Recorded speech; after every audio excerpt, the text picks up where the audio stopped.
Hello and good time zone, everybody. My name's Markus, pronouns are he, him, also known as the Chindividual, and I'm here today for yet another map making stream. Just like last week, I am not alone today. I've got some company over there on the cat cam from my buddy George, who will be making this stream a little bit extra comfy, a little bit extra smooth, I hope, as we're going to continue mapping the battle maps and encounter maps from Pathfinder 2E's The Fall of Plaguestone. Ooh. Yeah, it's a spoopy adventure. It's a little bit creepy. There's a lot of investigation, a lot of spoopy stuff in there, but we're going to focus on the maps in this adventure. If you were here last time, or if you're watching this in the future and you're following it right up with the VOD of our previous stream, you might remember that we kicked off last week with making the very first map for the encounter, the Manji Pack map. And we made a start on our next map, which I got opened up here on screen. And this is Trin's house map, which we ended up taking a break on because and when I say we, I mean me, didn't really like where things were going. There's a certain, how do I have to put it, a certain je ne sais quoi missing on this map. And I'm have been in the past week been sometimes opening this map, just had it open on my screen, looking at things and thinking it's just a little bit bland. Even though I can tell what's on here. There's a house here, a little shed with a well. We have a field down here where we established there's turnips. It's a turnip field, and who knows, turnips can make great improvised weapons where necessary.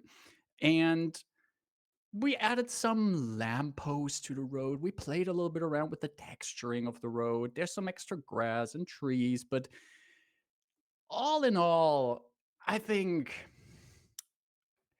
I'm just not happy with this map right now. And instead of making really boring content where I'm just going to sit here and tell you for 50 minutes why I'm not pleased with this, I'm going to do the right thing. And I'm going to say, Marcus, put this map on the back burner and pick one of the other maps that we could be making. Because there's a lot of maps in this adventure. And we're not going to make all of them anyway, today and next week, as this is a series of 3 streams, but we can get to a few of them. And I'm just going to start with a new map today. And maybe this stream, we're going to come back to this one. Who knows? But for now, we're going to go on a new map. And I'm just going to go here into my Dungeondraft. And I'm going to make a new map. And as those of you who have Dungeondraft might know, it first prompts you with your map size and any kinds of templates you want to use. So I'm going to do a quick count on what my size for this map would be. Just a quick guesstimate. 2, 3, 4, 5, 6, 7, 8, 9, 10. 1, 2, 3, 4, 5, 6, 7, 8. Okay, we're going for a width of about, I'd say, 18 tiles. And for a height of about 1, 2, 3, 4, 5, 6, 7, 8, 9, 10. 1, 2, 3, 4, 5, 6, 7, 8, 9, 20. 1, 2, 3, 4, 5, 6. Let's go for a height of 26 tiles. I'm basically just counting the tiles on the grid in the adventure as written. There are smarter ways to go about this. There is, for example, what I am not doing here, first of all, out of copyright reasons, and second of all, out of um, the joy for mapping. You could also just make a picture of the map in the module and load this in as kind of a background picture in Dungeondraft, and then you draw over that. That's one way to do it. But we're not going to do that. We're going to just map out the map from the get-go.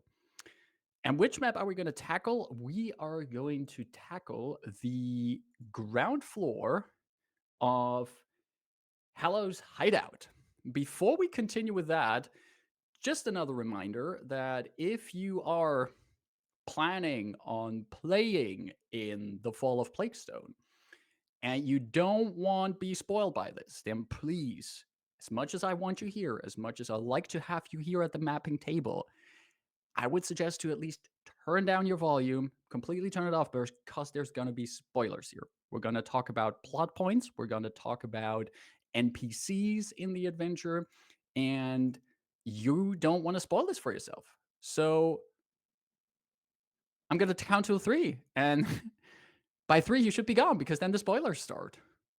1, 2, 3. All right. So Hallett's Hideout is one of the locations that the player characters will end up at would end up in the adventure. And actually, at this point in the adventure, the player characters would probably have been doing some investigation into the apparent murder of Bort, the merchant that they've been traveling with and who died over dinner. And one of the potential suspects is a certain Halot who lives in his hideout not too far from Etron's Folly, the town in which the adventure plays. Now, Halot's hideout seems on the surface like a very messy and torn down house, but there's actually a subterranean level to it. We might even get to that. I would put that into a different map, but those are 2 maps that kind of connect with each other. But we're going to start with the top level, and we're going to start with turning our muddy background into something more delightful. Let's take a terrain brush. I'm just going to unlock some more slots here. And we're going to start with the moss again. I like the dark green of the moss. It fits also a bit the darker tones of the adventure. I will say, if you do plan on running Fall of Plaguestone, there are definitely some content warnings. I would read the adventure fully beforehand. There's some stuff in there that you want your players and yourself to be aware of before you play it. And from the top of my head, I'm not sure. I could check in the module. I don't think that this adventure module comes with a full content warning box at the beginning, though some other Paizo adventures do, but I would definitely read it first and check if there's any kind of content in there that just doesn't vibe with your players. Okay, we need a road again. It's yet another time that we're going to draw a road. And I'm going to take the dirt here and just gonna, again, just like last time, I'm gonna do this by feeling, you know? On the day of the making of the stream, it's Valentine's Day, a day of feelings. And some things in life you have to do just by power of your gut. And I think sometimes you make a battle map, you need to go by your feelings.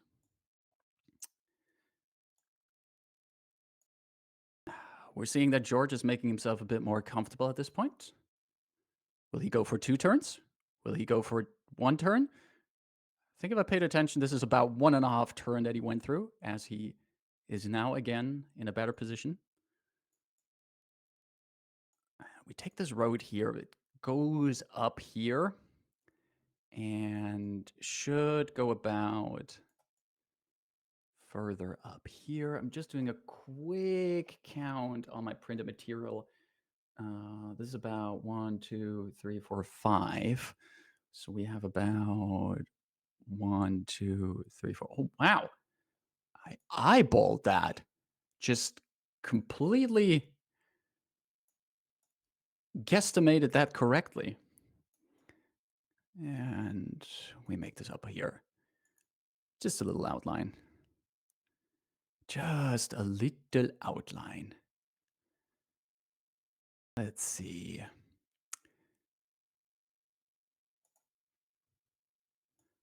Yeah, the amount of turns that a cat, specifically George, makes is certainly some kind of omen for how well or how soon spring will come. Who knows? There might be some old farmer's wisdom in that regard. I love these kind of old farmer wisdoms. And if you know any of them, like any local ones that you maybe grew up with or that you know of, please share them. Like, these things like Groundhog Day, for example, these kind of traditions, they always fascinate me.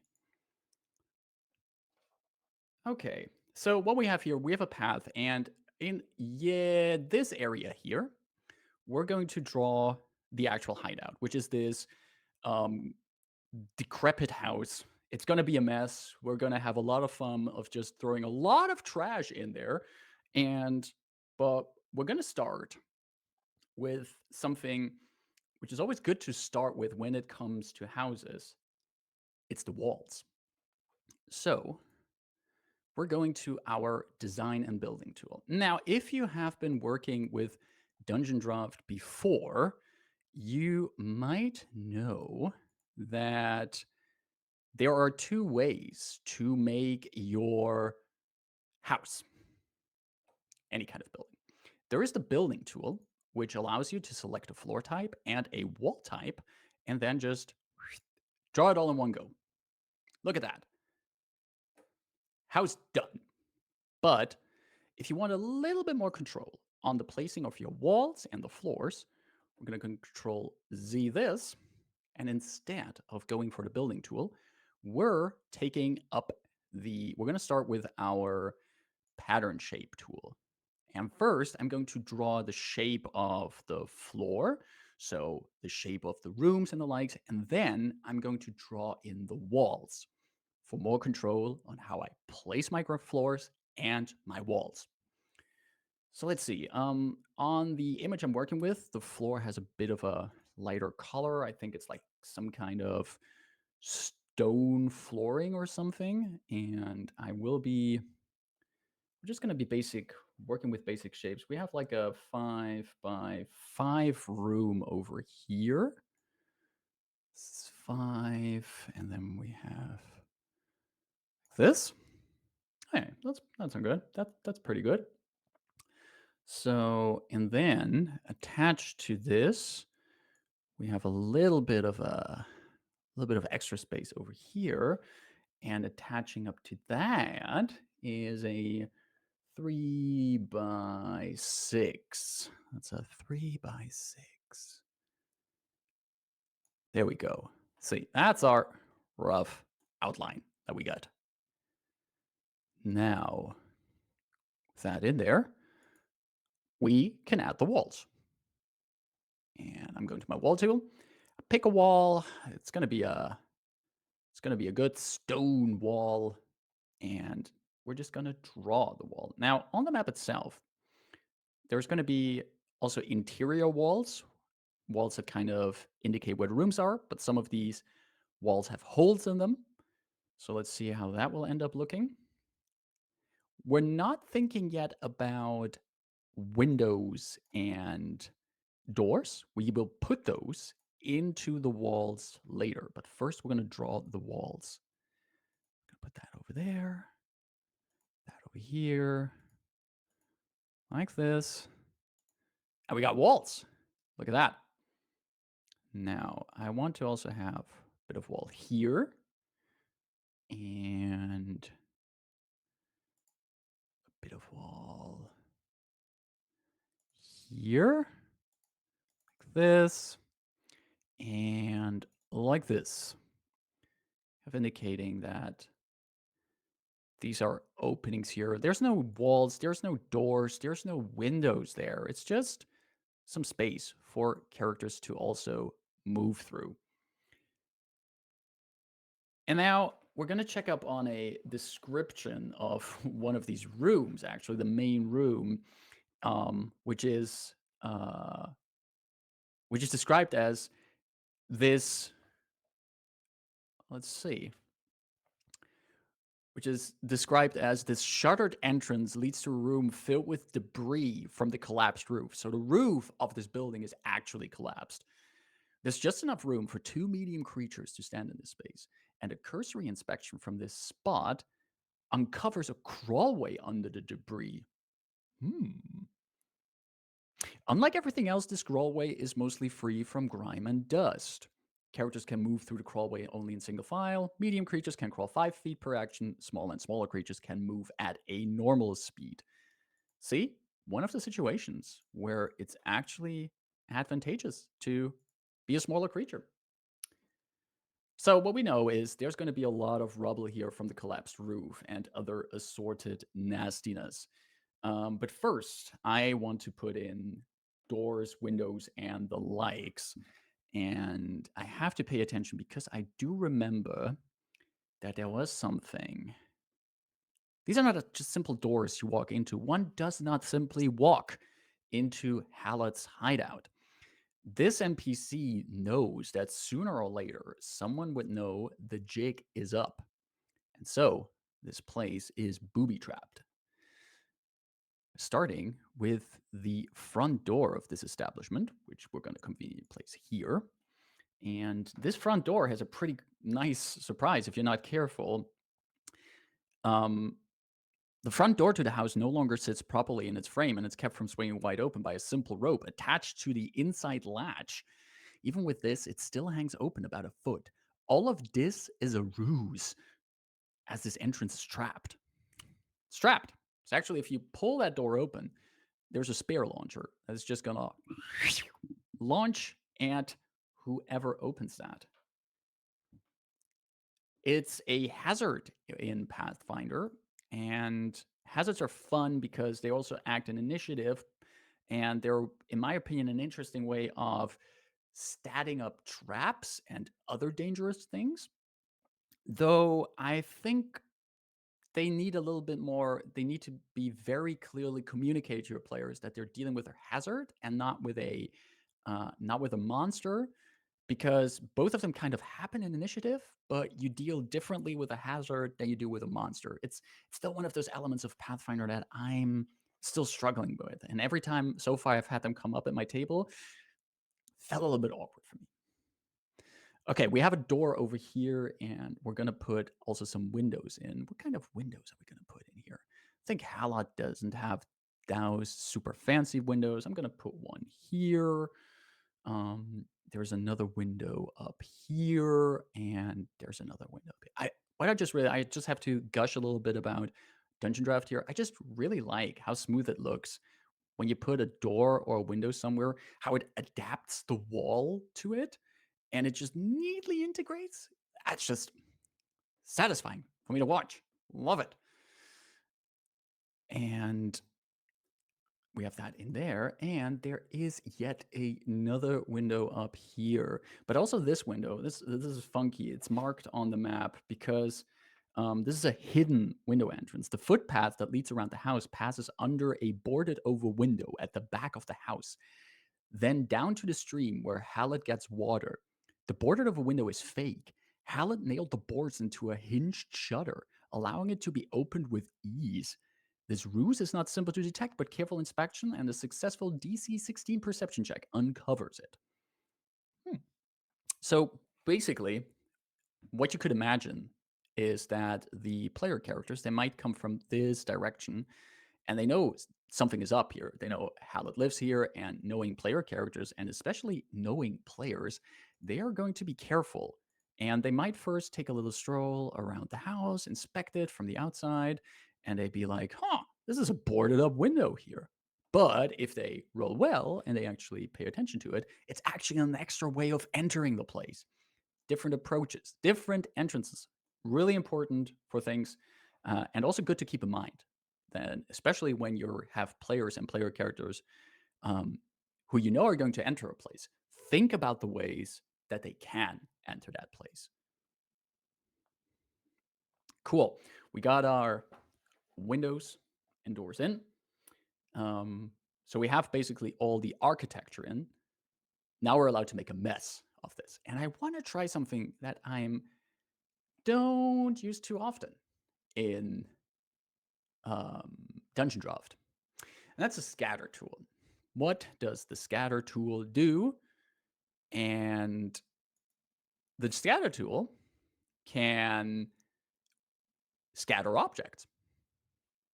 Sounds super logical, right? But I want to show it in action. So usually if you place objects, you go to the objects, you pick what looks good. Let's say here I take oh yeah, this rug lizard here, right? I place. For some reason, Hallett has a collection of rug lizards. Come on, everyone needs a hobby. But what I can also do, instead of just manually placing them, I can go to the scatter tool.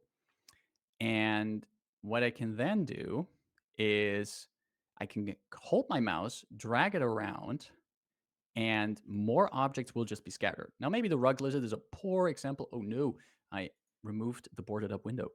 The rug lizard is a poor example. Let's show this with, let's say, oh yeah, let's take some fish. Let's take some fish. Oh, these are big fish. Okay, mushrooms. Let's try mushrooms. Big fan of mushrooms. Okay, so if I just go to the object and I pick the mushroom, then, I can manually click, but does this look like a naturally grown patch of mushrooms? No. I'll undo all of these mushrooms. Nom, nom, nom, nom, nom. And instead, I go to the scatter tool where I have these parameters where I can decide how large the scale should be of these things, on what kind of rotation they can be placed, and what is the spread between them. And what I can then just do, if, for example, I want this very nice cluster of mushrooms, I make the spread a bit lower, say 0.25, and then I drag my mouse around. And what this does, you can see that these mushrooms, though they're still snapping to the grid because I set that up, they're placed in random rotations and can thus be, it looks more natural how they're placed and also more chaotic. There I go again, removing the window. If I make this spread really low, yeah, what happens if I go into the negatives? See, now they get really close, but I still have the grid on. That's why they snap to the grid. Still not perfect. So I turn off the snap down here. Drag around, see, you can make these kind of things. Now, of course, this is also not perfect, but it's an easier way to just make a mess of places, add a lot of objects in one go, and just see what sticks. And I want to play around with this. So what we're going to do is I'm going to go to let's go my spread. Make this a little bit like this. And I'm going to snap to grid for now. And I'm going to start with some, I actually want to see, because the roof collapsed, right? So we need really like stone and other things that are on a roof. Rocks, rubble. Rocks aren't on a roof, but you get my drift. Like roof tiles. Roof tiles. That's the word. Thank you, brain. I'm just gonna use the search function. Is there like tiles? Bone pile? Ash pile? Dirt pile? It's a log pile. I don't need a log pile. Rock.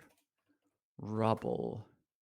Okay, this is more what I'm looking for, these kinds of rubble things. And let's see if okay, because they're snapping to the grid, they're not just gonna do this. So this is, or I have to set the spread really low. What if I Did it spread like negatively? Okay, yeah, this is better. This is better. So looking at the map, this is just going through the entire room. Like really all the way over here. Like this. Gonna put that over here, that over there. It's a lot of rubble. Like really, basically the top floor came down on this house. And I'm working now on the bottom layer, so I can put other stuff on there. Maybe put some other details more on top of it. Maybe put like big one up there. And you can also see like if I just put things down, like for now, you see on my mouse, this rubble is rotated in this way. But once I click, it's rotated in a different way. So you can also just, instead of clicking and holding your mouse and dragging, you can also just click, click, click, click, click, click, and it will just automatically rotate stuff for you to create a mess. It's one of these times in life where you're just allowed to make a mess. It's beauty. It's the beauty of making a map. So we have that in there. What else do we need? I want to get back to that pile of rubble a little bit later, but first, I do see on my drawn map, there's also a crate here. For some reason, there is a crate here. Is there loot in there? Always put treasure chests somewhere. Make sure players see the treasure chest or the loot, and they will want to take it. Now, here's one thing that shows another thing that you might want to pay attention to when making your map in Dungeondraft. Your walls basically exist on their own layer. If we also go into the layer overview, we see that there's a walls layer, there's an above walls layer, and by default, things also snap to the grid, as we just saw. Now, if I have this crate here and I want to place it, I want to actually try and place it like it's a little bit tucked against the wall. And as we're looking down on the map, parts of it seem to vanish in the wall because it's that close to the wall. So the way for me to do that is disable the snap again. And I'm just going to turn it a little bit, just a little bit. Now we have it nicely tucked away here. I think these kind of things can make your indoors map look a little bit more natural, because if I would have it snap to grid, then it's just like, oh yeah, of course, it's right in the middle of my square. Looks too sorted, especially in a place like this. Okay, we have that in there. I want some more rubble a little bit here. Let's go to my scatter tool again. Just a little bit of this here. Maybe just a file. Oh, these are big ones. I don't care. Yeah, like this. All over the place. And I could also, because the roof came down, right? So there should be wood. There should be wood on there. There should be lumber on there. Do we have something that we can use for that? Oh, yeah. Well, this is burnt wood, burnt wood, burnt wood, burnt wood. But what does it look like? Any kind of other kind of wood? Oh yeah, sure. Throw in the entire twig there. I'm not sure if Hallett had that kind of wood. Log. That might be something that we can use. Floating log. Floating log. Log. No, it's not exactly. It's not exactly what we're looking for. Just want some kind of something like this on top of it.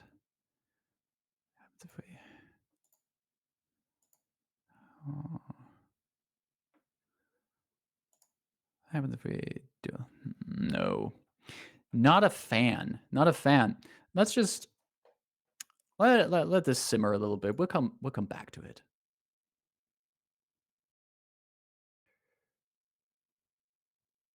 All right. Let's see what we got here. I'm gonna quickly take a sip of my tea. briefly check out the cat camera. I see George has returned to his exhausting hobby known as napping. He does it a lot. For those of you who don't know George, George is a 16-year-old cat. We got him from the shelter about 5 years ago, almost 5 years ago, and he's a very chatty boy. You can't hear that right now, and even if he was meowing, you couldn't hear it because turned the mic off on the cam. He's chatty, but he's also very cuddly, and he's just the greatest cat. It's just, yep, it's science. You can't do anything against science. There's just proof. He's the best cat. But this is not a cat glorification stream. This is a mapping stream. We're going to add some more stuff in the room next door. On our example map, there's a hearth here, and there is a torn rug on the ground. I don't have a torn rug in my basic assets, but why don't I have a regular rug? If I look for rug, I do have a rug in here, but I entered my search term rug. I entered this. It's rug. And what it's proposing to me is any of these fancy ones. Rug wolf? Mm-mm. Our friend rug lizard? Mm-mm. No, I know there's a regular rug and the reason I know that, I'm going to give you the reason, is because there is actually a category here that is called rug. Why does the search function not find rug? Is it not called that? It's called, of course, it's called carpet. Of course, it's called carpet. And when I look for carpet, gotcha. All right. Congratulations, Markus. You played yourself. All right. This has a nice green in here. And this here, I want to turn off the shadow because it's actually directly on the ground, so we wouldn't see the shadow. I'm just going to put that down here. And do we have something like a hearth? This is just me using too fancy terms. Let me see. I think it's under fire. No, it's not. Is it under blacksmith? It's not a hearth. Can't use that. Boat, bridge, broken bush, cage, camp, card, cave. Defense, desk, dining, fire, fixture, photon. Games, gear, grave horse, instrument, lighting, magic, mine. Mine? No. Obstacle, pillar, plant, shelf.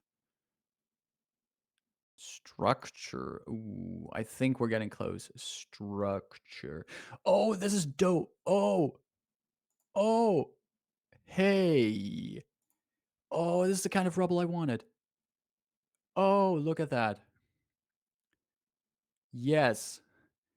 Yes. It's called bridge broken, but I don't care. I'm going to use this as rubble for my pile of rubble over here. And I'm actually want to have turned shadow.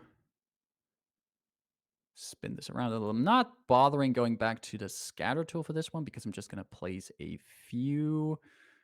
Maybe also one over here. Yeah. This is good. Perfect. But we were looking for my hearth, my oven, my stove. Oh, cool. Yeah, we got a guillotine. No need for that right now. What else do we got under wood? Now I'm done. Okay, nothing what I want. Mumble, mumble, mumble. Fixture? Fixture. Stove. Oh, this is a nice big stove. I am actually, I think I'm going to take a little bit of liberty. Here. But before we do that, I'm going to make a quick save Let's hide out dead willow. Just a quick save. Remember, always good to save in between.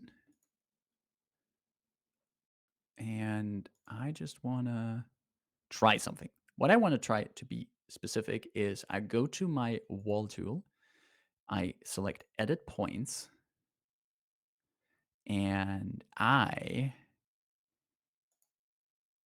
want to snap the grid back on. And I want to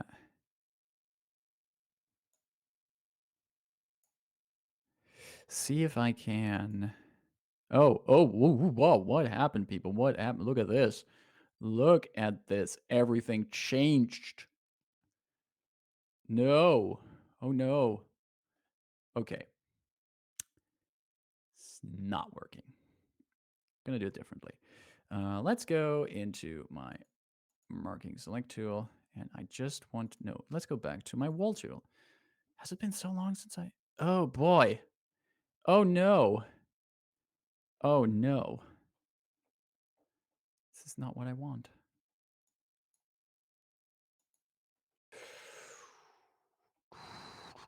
How are we gonna fix this? How will we fix this?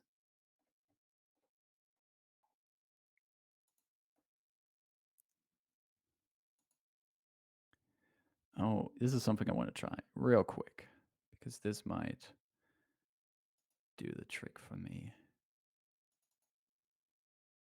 Yes.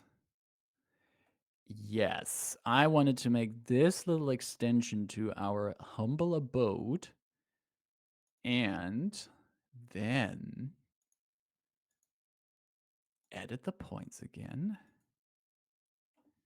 What happens if I oh god, no. Here we go again.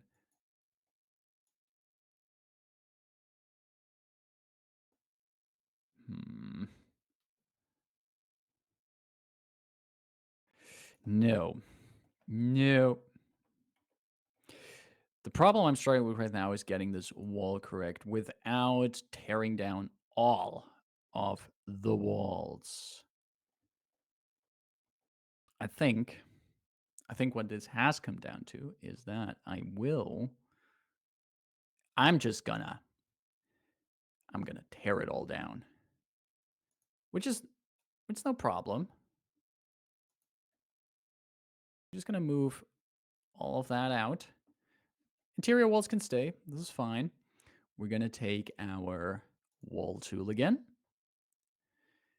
And I don't want to edit points. I want to draw points. And what I want to do is make a little extension here, add a little bit of profile to the whole thing. A little bit of curves to our house. The only thing I didn't want now is this.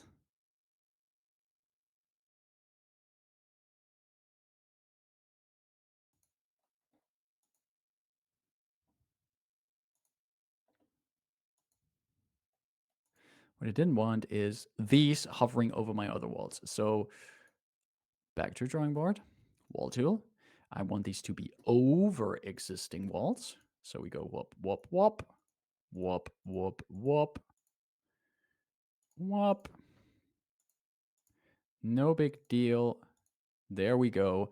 And the only thing we have to do again is put back in our windows, which is again NBD. And one more over here. And then we're putting in a door right here. Ta-da! And what I wanted to do here is put this right here. Put that right there. Now, back to our object. Back to our object. And we're going to put this in here. See? There we go. See? Cozy. Cozy. This house is a fixer-upper. Maybe there's some estate agent from Absalom dropping by and seeing potential, and this is going to end up on House Flipper's Absalom. Who knows? Okay. We got a rug, but there's also just more trash here. There's more rubble here. And I want to put that rubble in there. Rubble, rubble, rubble. I'm just actually going to go to the scatter tool for that. That's a little bit much. I think I'm also going to take that, put it over here. Get me some more of this. It actually has to spill a little bit out here. Let's make a little bit more rubble down here and a little more up there. And this is kind of the gist of the house, which is the main attraction of this map. It's not the only thing on this map. There's some other stuff as well. A little detail on the right side here is that we're actually going to see peeking out here. There's a little bit of roofing from another house nearby. So I'm just going to make my life simple there. Going to take the roof tool, take my clay roofing, and I'm just going to snap to grid here. Oh no, manual. Oh boy. That's a little wide. Say a little wide on the on what I'm trying to achieve here. Okay. Just like this. Ta-da! Can I also just move this a little?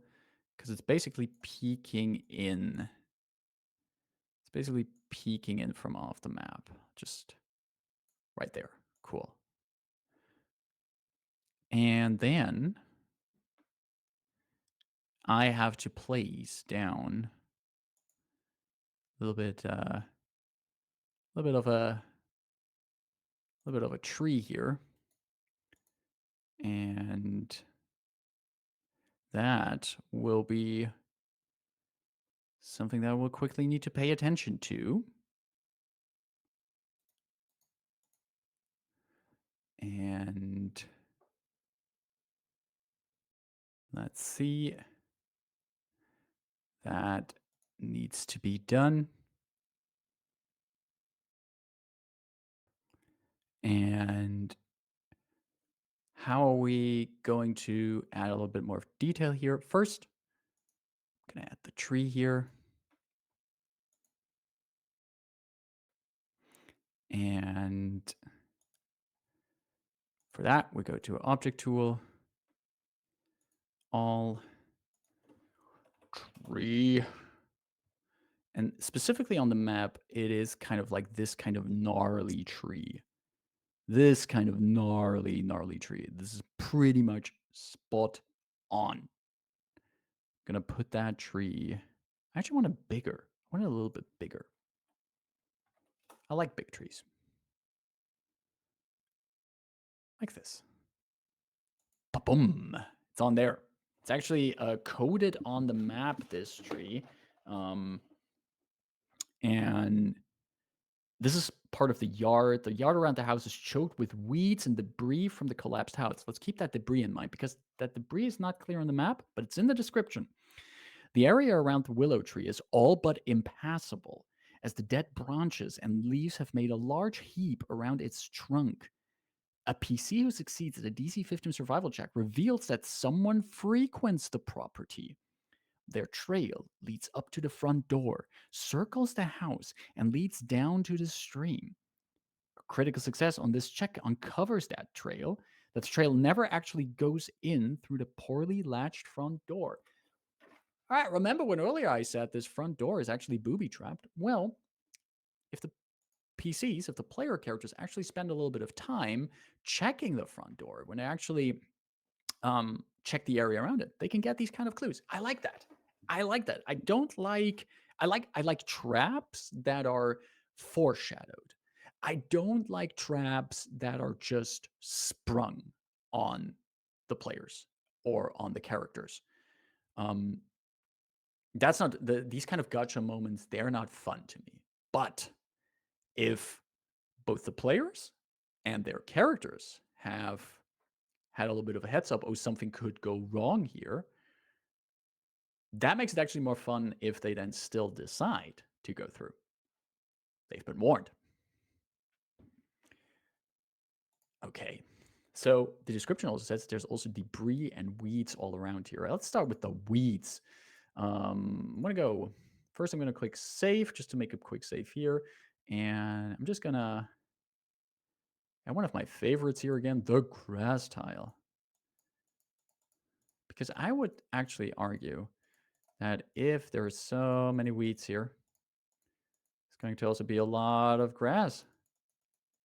A lot of tall grass around here.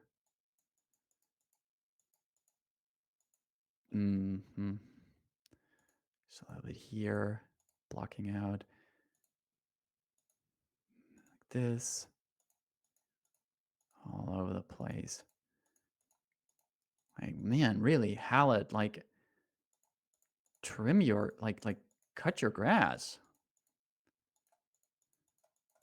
Make sure, don't just let it grow all wild like this. It's making that a little like this. Like this. Just a little bit. Growing like this. I actually, while I'm down here, adding this grass down here, there's something I noticed about my size of my map. I think this lower part of my map, let's say the lowest 3 rows here, I don't need them. There's nothing that's going to be in there. It's empty space. And I want to get rid of them. So that's what I'm going to do. There is an option in Dungeondraft to change map size. This allows you to expand or crop the map in any of the 4 cardinal directions. Now, there is a warning in this window. You cannot undo a map size change. Please save or back up prior to continuing. Take this warning seriously, really. I have lost so much work I've put into a map because I did not heed that warning. And I basically just because I misunderstood the interface or I removed a few rows too much, removed a lot of work. So I will save beforehand and then go back to change map size. And we're going to, I want the southern parts or the down part, I want to remove a few rows. And I think we're good if we remove 3 rows down there. So what I'm going to do is I'm going to enter -3 tiles here. That should remove them. Let's see what happens. Look at that. They're cut off. And immediately, since we made our map more compact, we changed dimensions on it, we make it also more interesting. We have it easier to focus on the things the people who are on the map should focus on. And we don't have this big empty space that we're going to look at and think, gee, what should I put there? Great. I don't mind. I like it. It's good. 10 out of 10. Would fire a spear launcher trap on a PC here. Okay, let's add a little bit more. Have this more, some of it like going down on the road. A little bit more up here. Like this, like this. This is not bad. Also, let's pretty up our path here. Well, let's see. Can we add some more? Oh, no. I did not want that. The sandstone. That was my go-to, wasn't it? Take a big, nice brush. Just go to town. See what we got here. Leaving a little bit of that dusting on things. Have it a little bit shine through, just a little bit, like this. Up, up, up. That's a little bit of texture. Let's go to my dirt again. Just scatter all over there. A little bit of texture to the whole thingamajig. Let's see, maybe I can also, if I go to the terrain grass, maybe.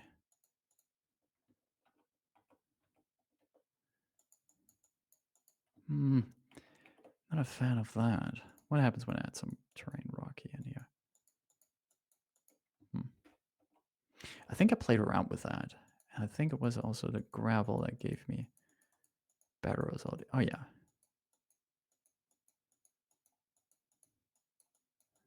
Maybe also just add a little bit more of that here. Clicking like you're playing Cookie Clicker. And having that in there. Just a little bit of texturing. Not yet entirely sold on the gravel. Who knows? Ask me again in 10 minutes. I want to look a little bit more to get a little bit more detail on the weeds. So I'm going to, do we have something in vines that I might be able to use? No. Do we have something in garden? Not per se, but there's like these big ones, these big ferns. Ferns are not weeds, of course, but oh yes, dead leaves. Yes. Okay. Here I regret that I've put this tree on layer 1. But that regret is short-lived. I go over to my select menu, I pick the tree, and I put it to layer 2. Maybe I should just put it on layer 4, just to be safe. You agree with me, George, right? Oh no, George has turned his back on me. He has turned his back on all of us. Outrageous. All right, we've put the tree on layer 4, and we go to the terrain brush. I go back to, no, not to the terrain brush. We go to the object tool. We go to the dead leaves, and actually, what I want to do is I want to scatter them. This one's without shadow. A little bit of scattering of leaves under here. Fall time in Galarian. And that's actually nice. I can live with that. I can live with that. Okay. What was it? Fern? Do we have something like weeds? Oh, yeah. Oh, this is reeds. Reeds. The whispering reeds. Oh. What is grass? Grass. Grass, grass, grass, grass. Oh, wait. It's pretty good. I don't hate this. I think it's actually pretty neat.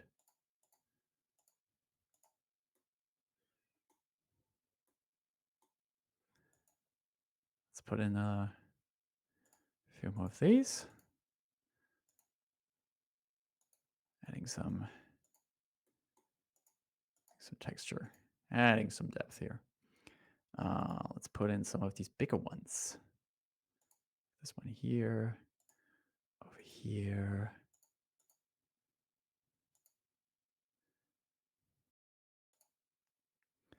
Yeah, let's also make the point that the adventure makes that maybe up here in front, there's just like, it looks like there's no one who has gone through that door in a while. So we put some extra weeds there, some extra plants up there. Maybe put also some, yeah, oh yeah, let's put some dead grass. Does that make sense? No, that doesn't make sense. I mean, we're playing a fantasy tabletop RPG. Not everything has to make sense. Let's put some more of that here. Like that. Like that. Okay, okay. Okay. Well. I'm saving this for now. And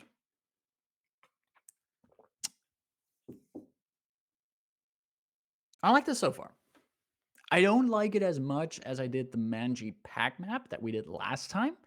But I also think that if we want to have more detail, we have to come up with a bit more detail ourselves in this and add a few little touches. I think I might be adding an extra layer of grass on top of the existing grass I have. Going to play around with that a little and maybe add a few more details to the actual hideout in the center. Maybe add a few trees as well.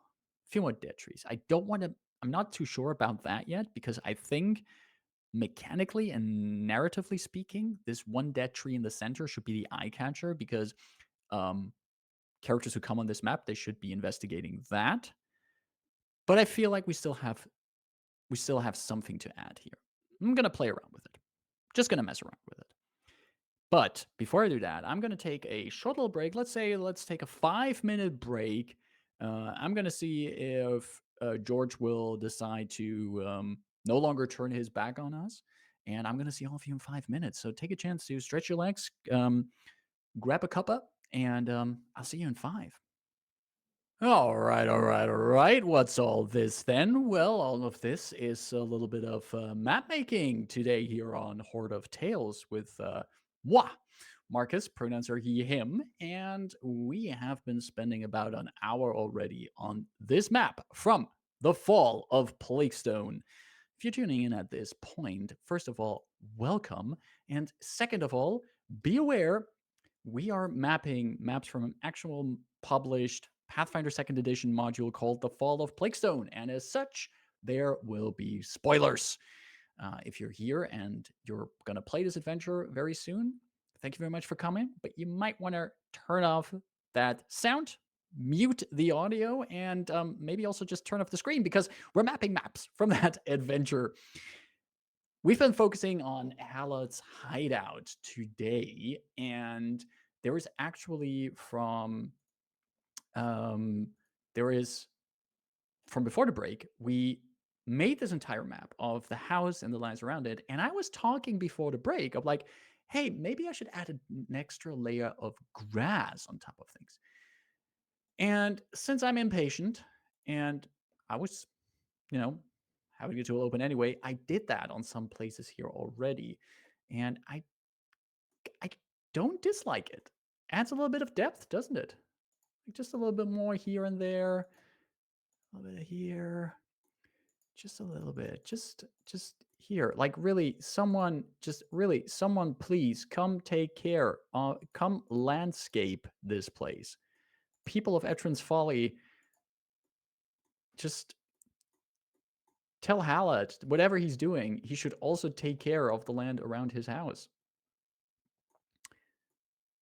I think the only thing I would further add around here is maybe I should put in a few bushes or something.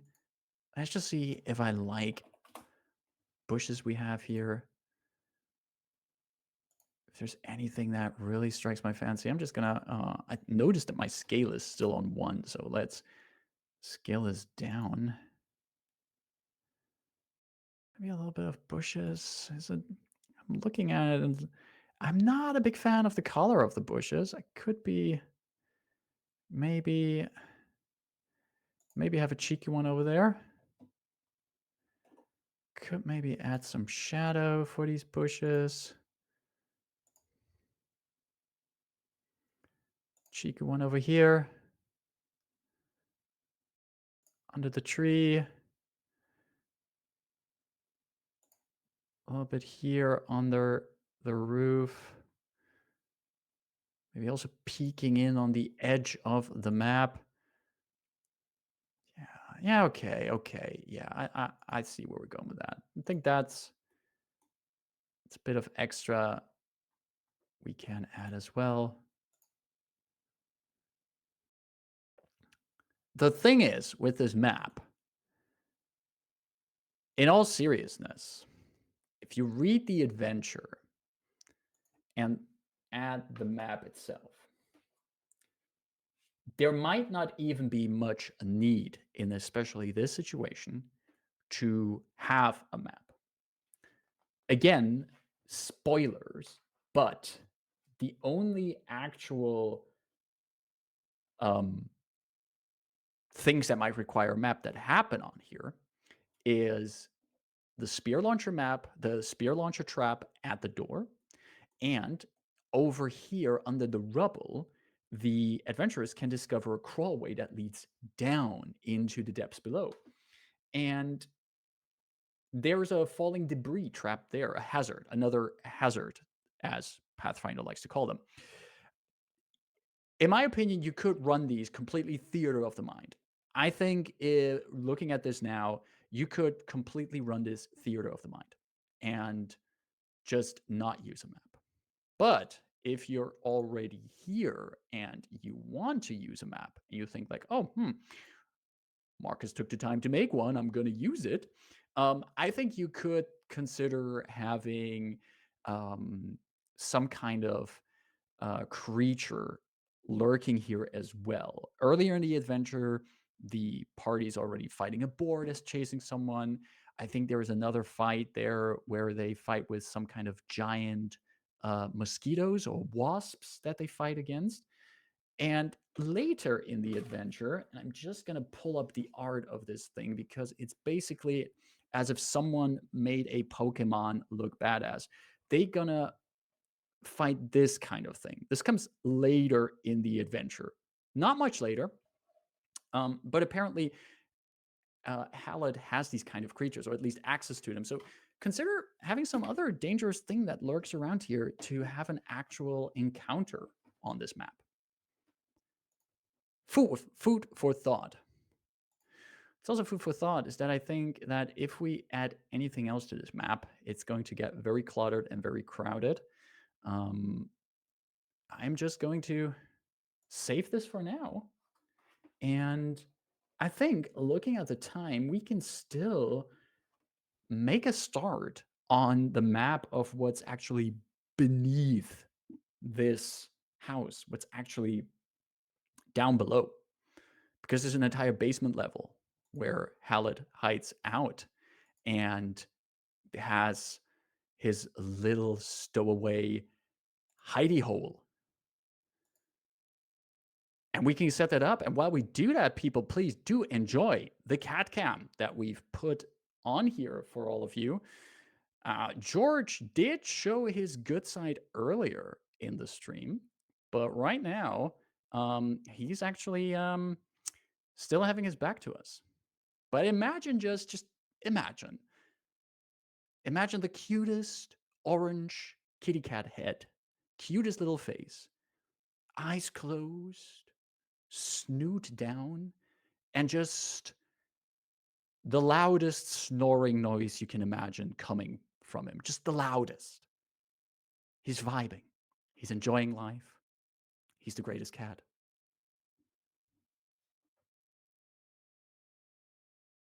Alrighty, we're going to set up the next map, which, as has been asked in chat, it is indeed Dungeondraft that we're using. And I'm going to set up the next map. And again, I'm going to show all of you that I can count because I have to just quickly count squares on the map here. So we got 1, 2, 3, 4, 5, 6, 7, 8, 9, 10. 1, 2, 3, 4, 5, 6, 7, 8, 9, 10. Okay, let's go with a width of 20. 20 wide. And what's our height? What are we working with? 1, 2, 3, 4, 5, 6, 7, 8, 9, 10. 1, 2, 3, 4, 5. Okay, let's go with 15. Let's go with 15 because we are leaving the sunshiny upstairs, and we are going into the underground. We're actually going to make some spaces underground, which I'm really looking forward to. All right, so as mentioned earlier, in the adventure that we're mapping, the characters, they come from upstairs. They find there's a chute. There's a way down underneath the rubble. They can go down this chute, and that will bring them down into this level. And I'm just going to sketch that out first. Again, we're going for the pattern shape first. Going to see what kind of tiles I want to use for that. Let's see what we're going to do. I'm just going to, let's see. This is about 3 long. No, I don't dislike this color. This is 4 wide, 3, 4, 5, 6. It's cool. All right. Let's see. Okay, there we have. This is one room that we need. And then leading off from there, there's a short hallway here. And that leads us over here, which is 4 wide. He sat in an asking tone because he now is doubting his counting skills. No. This is correct. 1, 2, 3, 4, 5, 6. If you didn't notice by now, I am not great with numbers, though I do still love tabletop RPGs that have a lot of numbers. 4, 2, 3, 4, 3, 4, 7, 8, and that should be it for now. Then we have a little over here, down here, and there's a little bit over here. And then to top it all off, to just go over here. Ta-da! Beautiful. Okay. Got the layout.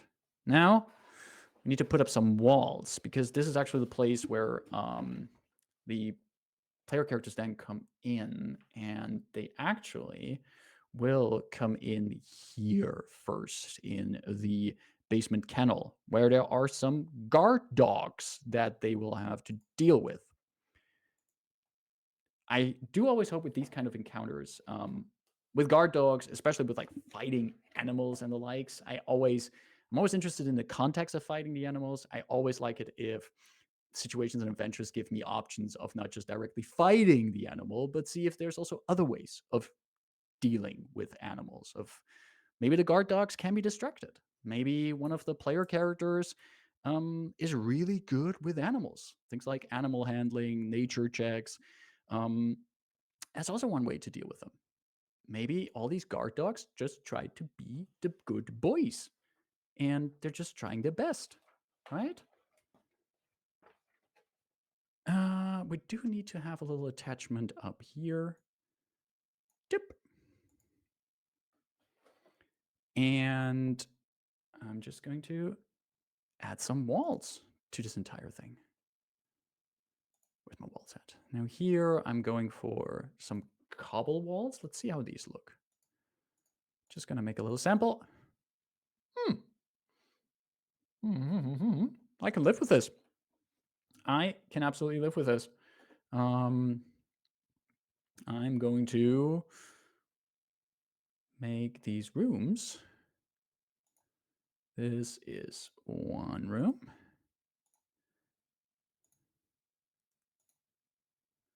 Like this.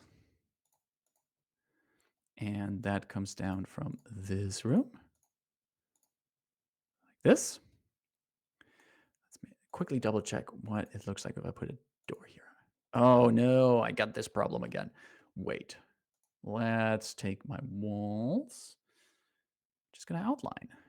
We're gonna outline this.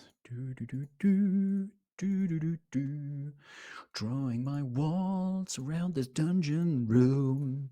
It ain't a dungeon, but you know what I mean. Drawing my walls around the dungeon rooms. Doom de doom de doom de doom. Do do do do. Do do do do. Putting this there and drawing this there. Making a list. Why am I making a list? I'm not making a list. I should stop singing. Doom de doom de doom de doom. All right. That little musical intermezzo. Let us move on and add some dividers here. This room, there's a door here. Should be a door here. And oh, that's actually it. Is that actually it?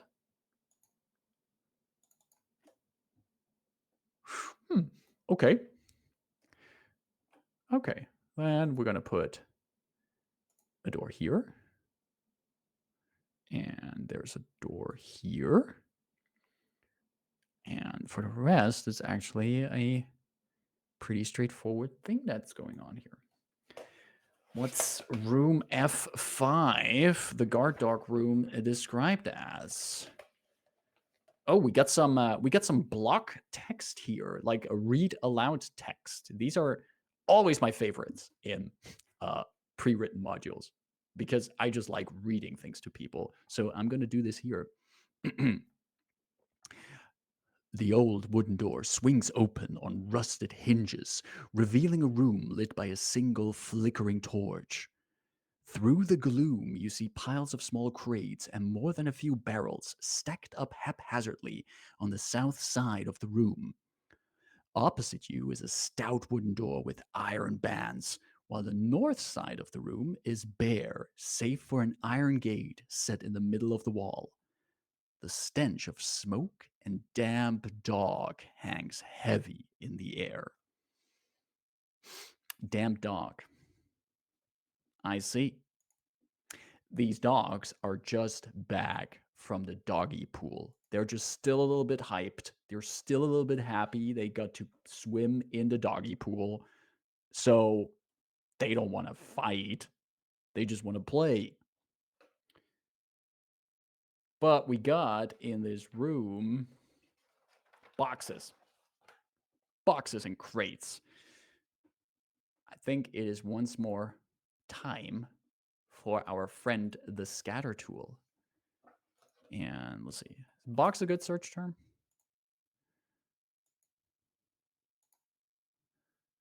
Okay, this looks weird. Like, how could the box be stacked on top of it like that? Nuh-uh, no fan. Let's up the spread. Put some boxes over there. Because whoever put them here did not care too much for keeping them neatly sorted. It's like how when I was a teenager, how I cleaned up my room, just moving things around, not actually cleaning up my room.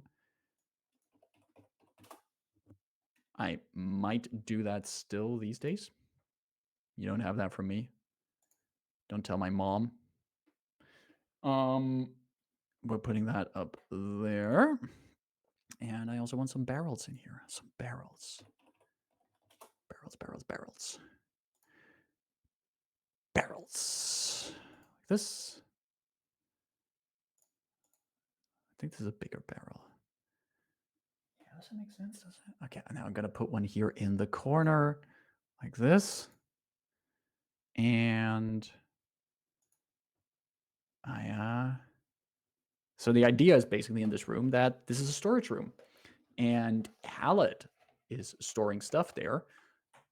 And that stuff is guarded by the guard dogs, which are in the room here. Even if the PCs did not make noise while opening the hatch, they cannot possibly make it down the chute without alerting Hallet. who then stations himself beyond the wooden door to area F6. Watching through a slit in the door, he begins turning a wheel that raises the iron gate as soon as the PCs enter the room. This releases 4 angry and starving guard dogs into the room. Their barks and growls flood the room the moment the grate begins to move. So how this is written, and I'm just going to draw this in here. So up here, this is where these dogs are. And there's usually like a grate here that keeps them in this tiny space. This is a 2x3 space for 4 dogs. Hallett will be looking through this door, seeing the PCs come from here, and he'll be like, "Oh, unleash the hounds!" And the hounds will go bork, bork, bork out here to deal with the PCs. So basically, they already hear the dogs before they come into the room. Okay.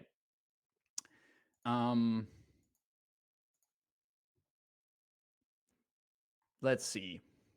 I want to put the when I have the, then we need the iron grate. So it needs to be like a grating here. Maybe I do have to quickly draw another wall here. And if I then, is it like a portcullis that I could put down there? And do that. Oh no, the cat has left the place. Oh no. Oh, I got backup from my lovely, lovely wife on making sure George just got back with the promise of a treat. If there is one thing that you can get that cat to do everything, it's through the power of traits. There he goes. There he goes. Cat successfully wrangled. Okay, I am going to, what if like this? Yeah, these are then the metal grates, which can then be lowered by Hallett on the other side. And I think at this point, he has decided that George has decided that my wife is more interesting. So let's for now see if he will grace us again. But for now, he's on an adventure, and by adventure, we do mean he is probably enjoying a human's lap. So we got that all over here, and I will. Oh wait, no, we do have good news. There he is again. There he is again. And there he goes again. You know what? We're just he worked hard today. He deserves his break. He deserves his break. He will be back next week, I promise. And so we have this room here. We have a lot of crates. I am still want to add a little bit more texture to this room because right now it is a storage room. And there's not much else is going on here. So maybe we'll also circle back to this room later on. And is there anything the PCs could find here? So searching through the barrels and the crates, find some empty safe for packing straw and scraps of cloth. But a successful DC 16 perception check while digging through them uncovers 2 vials of lesser alchemist's fire, forgotten underneath a pile of straw. A critical success of this check also reveals a small glass bottle filled with a murky, foul-smelling brown liquid. Identifying this liquid requires a DC 19 crafting skill check. Success reveals it as a foul alchemical reagent called corpse blood, used in a variety of alchemical items, mostly related to disease, poison, or their antidotes. The box contains this bottle clearly once had 7 other bottles in it, all of which appear to be missing. Okay, so this is a hint because the BBEG of this adventure is actually also an alchemist and is working with Hallett, actually providing him with some kind of mutagens. So it's a bit of a hint at that. Okay, but I don't think there's much else going on here. So let's flip back to my map. And the next room is actually labeled Hallett's home. Because as we just said, Hallett, who actually has a house on the ground floor upstairs, above ground, actually seems to be spending most of his time in this room and has actually seen the PCs coming through a slit in this door and then pull the lever to let out the guard dogs, who actually are just wet from the doggy pool and just want to play and then want to cuddle the player characters here. But Hallett himself lives in this room, which is no problem. And however, something that I would very much like to delve into next time, as we're going to fill that further up, because I do think we did have a very productive stream today. Let's just look back. We did finish the above ground map, which I'm going to open real quick here, for Hallett's hideout, with a dead tree that provides some clues that hardly anyone enters through the front door, and there's more tracks leading to this window over here. We've added some more depth and detail by using grass and other elements to it, and still focus on the important things. The clue that can be given by the tree up here, a little bit of environmental storytelling of all of the debris in the house here, and actually showing what we want to have in this map, actually showing what's in the adventure, but adding our own to it as well. This map, I'm going to make sure to save up and export, because if you liked what you saw here and you want to use this map, either because you're going to run Fall of Plaguestone, or you just think, cool map is going to be useful in my next game, I'm going to be sharing these on our Discord server, on the Horde of Tales Discord server, which there's a link for down below if you haven't joined there yet. They're going to be showing up in the general chat in a little bit. I will be sharing both the gridded and gridless version, so for whatever kind of purpose you want to use them. And I will also be sharing the Dungeondraft work file of these. So you can take the Dungeondraft work file and then edit it however you want yourself in your copy of Dungeondraft made by Megasploot. Since I'm also only using basic assets, you don't need to add any kind of asset packs to your Dungeondraft. You can just fetch it from a Discord and then edit it yourself. We're going to wrap here up today. I'm going to go and have a word with George on turning his back on us. I'm going to make sure he will be back next week, because next week I will also be back for the third and final mapping stream for Fall of Plaguestone. But before that, on Monday, let me just quickly double check my calendar before I make promises that I cannot live up to. On Monday, we're going to be having Krifu playing a solo Pathfinder 2nd Edition adventure, Blood on Blackstone, which you should definitely check out. Krifu is always a fun to watch playing Pathfinder, and it's a great way to see how you can also play a game like Pathfinder all by yourself. So check up on that on Monday. If you want to keep up with whatever we're planning here, also make sure to follow us on our socials. We're on Twitter, we're on Instagram, we're on Blue Sky. You can find us there as Horde of Tales. On Twitter, we have Horde_of_Tales in there, and you can find also all the links to our socials down below beneath this video, and feel free to follow us there. Also, if you enjoy what we're doing and you have the means of supporting us, we would appreciate your support, either as with a subscription here on our Twitch channel, or we also have a Ko-Fi page. If you want to just tip us a little something, showing your appreciation for what we do, you can do so on our Ko-Fi page, where we also post monthly recaps of what's been happening on the stream, and also reveal a little bit what's coming up on Horde of Tales. And if you do have the means available, we would very much appreciate your support via those channels. Well then, Thanks everyone for dropping by, for chatting, for enjoying the cat cam and the mapping. My name's Markus, pronouns he, him. Been a lot of fun mapping again with you today, and I'm looking forward to next week again. Take care, stay safe, and see you in the Heart of Tales. Bye.